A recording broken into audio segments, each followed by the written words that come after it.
Buenos días a todos. El día de hoy vengo a presentarles una investigación denominada Patrones de oviposición de Cytophilus maíz en maíces criollos de Sinaloa. Mi nombre es Arturo Rafael y venimos a exponer este tema que fue desarrollado por un equipo de colaboradores en instituciones de investigación y educación superior al norte de Sinaloa, principalmente del CIDIR Unidad Sinaloa.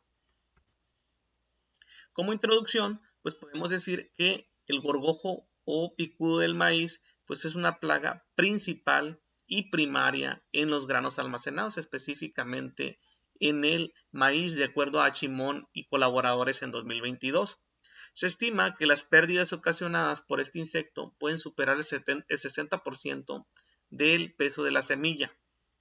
Esto en condiciones normales, pero si nos remontamos a la agricultura de subsistencia, se pueden llegar a ocasionar daños de hasta el 90%. Además de los daños cuantitativos o pérdida de peso de la semilla, que fue mencionada por Ileque y por Rangel Fajardo, en 2020, pues tenemos que hay pérdidas cualitativas. Es decir, hay una pérdida en la capacidad fisiológica de germinar de la semilla. Además de eso, se contamina por arenillas, puede facilitar la entrada de algunos hongos que pueden inducir la producción de micotoxinas. Además de eso, pues baja la calidad comercial y pues el valor económico que pudiera tener ese producto. Esto de acuerdo a ILEC y colaboradores en 2020. Y por su parte, Armenta y colaboradores en 2023 mencionan que el manejo de esta plaga se realiza mediante productos químicos sintéticos como el fosfuro de aluminio, el bromuro de metilo, que ocasionan problemas al medio ambiente, a la salud humana y también generan resistencia de los insectos a los insecticidas. En la imagen, en la lámina, pueden ustedes apreciar una fotografía del insecto plaga y también una infestación de este tipo de insectos en granos de maíz almacenado. Siguiendo con la introducción, tenemos que empíricamente la mayor parte de los híbridos comerciales pues son susceptibles al ataque del gorgojo del maíz. Se conocen también genes de resistencia en materiales de maíces criollos o nativos que son preservados de generación en generación. Y puede ser un aspecto importante el buscar dichas fuentes en esos maíces con los que nuestro país cuenta. Eso de acuerdo a García, Lara y Berbigson 2013. Esto se va a deber principalmente a un mecanismo llamado anticenosis o no preferencia bien definido por Painter desde 1951, en donde la hembra evita ovipositar sobre ciertos genotipos. Esto con la lógica de que a menor número de huevecillos que ponga la hembra sobre el grano de maíz, pues va a haber menos larvas y pupas desarrollándose y alimentándose a partir del grano y por ende una menor población al término del ciclo biológico del insecto, es decir, en la F1 o en la primera generación pues tendremos menos adultos y por ende menos daños y menos capacidad de reinfestación. En cuanto a hipótesis objetivo, la primera nos indica que existe variabilidad genética entre maíces criollos de Sinaloa en la preferencia de oviposición de Cytophilus maíz, en donde la cual se va a manifestar a través del número total de huevecillos que va a oviponer la hembra sobre el grano y también en su distribución en la estructura anatómica del mismo. El objetivo pues, fue evaluar la preferencia de oviposición como un indicador de la anticenosis en 4 maíces criollos y un híbrido comercial, en donde se analiza el total de oviposturas y la distribución de las mismas en la zona anatómica del grano. Aquí pueden observar ustedes un grano en donde se observa la tinción de las oviposturas y mediante la técnica que nosotros señalamos en el apartado de materiales y métodos. Entrando al apartado de materiales y métodos, pues podemos decir que realizamos un bioensayo de no elección. Las condiciones a las cuales se realizó pues fue a 28 más menos 2 grados centígrados y 70 más menos 2% de humedad relativa. El diseño utilizado pues fue en laboratorio, se realizó un diseño completamente al azar, en donde se incluyeron 5 tratamientos y 4 réplicas por cada uno. En total fueron 20 unidades experimentales. Cada unidad experimental consistió en una bandeja plástica con 50 gramos del grano de maíz del genotipo correspondiente más 50 adultos con un sexado 1:1, hembra-macho. Esto de acuerdo a las claves taxonómicas de Hallstatt 1963, y el criterio de un gramo de grano por un adulto se siguió de la literatura, específicamente de Whitstrom 1978. En cuanto a los 5 tratamientos, pues se evaluó el híbrido comercial de K4050 y los maíces nativos, maíz blando de la raza blando de Sonora, maíz pinto amarillo 8 carreras de la raza tabloncillo, maíz pinto amarillo raza tuxpeño y maíz solote colorado de la raza tuxpeño también, que se evaluó el número total de oviposturas y la distribución espacial de las mismas. ¿Cuándo fue el momento de evaluación? A los 14 días después de la infestación. Es decir, se colocaron los 50 gramos de grano más los 50 adultos, se selló la caja con parafilm, se hicieron 9 perforaciones en la parte superior menores a 1 milímetro de diámetro para permitir el intercambio gaseoso, y pues pasados los 14 días se retiraron los gorgojos y se llevó a cabo un método de tinción.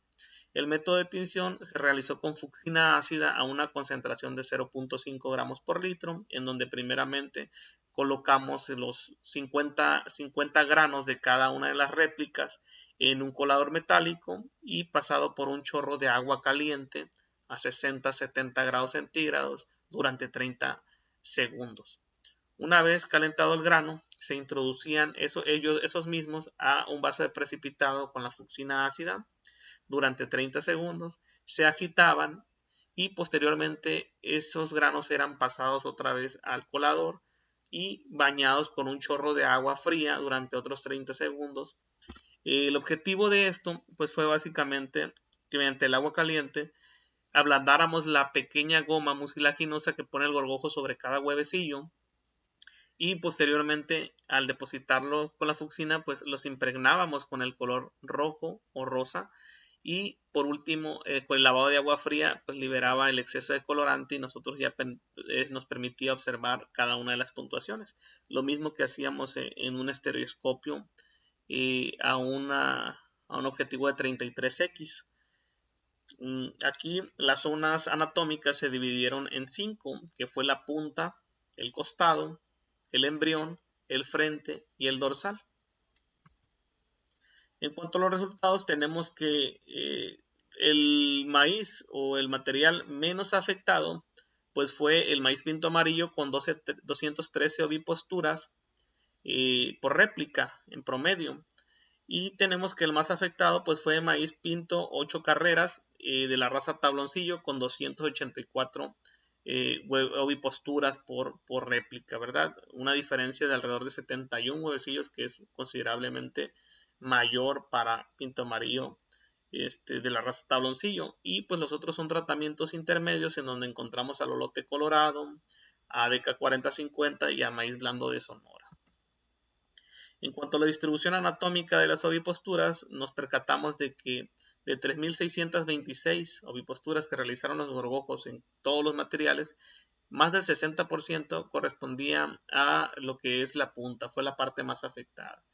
El otro 30% se distribuyó entre el frente, el embrión y el costado, siendo la parte menos afectada el dorsal, quizás por su dureza. Entonces se constituyó que la punta es el sitio más vulnerable porque ofrece menor resistencia mecánica, lo cual coincide con la literatura, aunque podemos mencionar que la intensidad en el patrón de oviposición fue diferente para cada uno de los genotipos.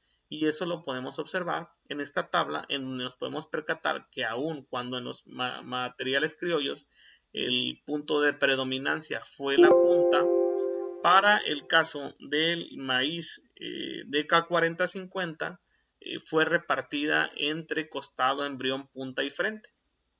Y eso lo podemos observar más gráficamente en esta parte, en esta figura, en donde vemos que las gráficas rojas corresponden a la punta y sobresalen considerablemente respecto a las otras zonas anatómicas del grano para cada uno de los maíces criollos. Pero en el caso de DK4050 se encuentra bien repartida entre las 4 zonas, excepto del dorsal. A manera de discusión, pues tenemos que, a pesar de que el 80% de los huevecillos que se pusieron en el pinto amarillo son en la punta, pues tuvo el menor número de ovipostura. Muy probablemente porque en la parte superior tiene una alta resistencia mecánica, un pericarpio duro o bien metabolitos secundarios como una concentración de fenoles, flavonoides, que pueden estar asociados a la pigmentación. Entonces, esto coincide con la literatura al respecto, como los estudios de Colombo y Lemick y colaboradores en 2021. En cuanto a la distribución espacial, pues también es importante saber en dónde se encuentra localizada esa resistencia. DK4050 fue equilibrado, DK4050, perdón, fue equilibrado al repartir en sus zonas, en todas sus zonas, pues las oviposturas, mientras que el pinto amarillo pues tiene resistencia prácticamente en todo el grano, a excepción de la punta que es donde llega a ovipositar el gorgojo.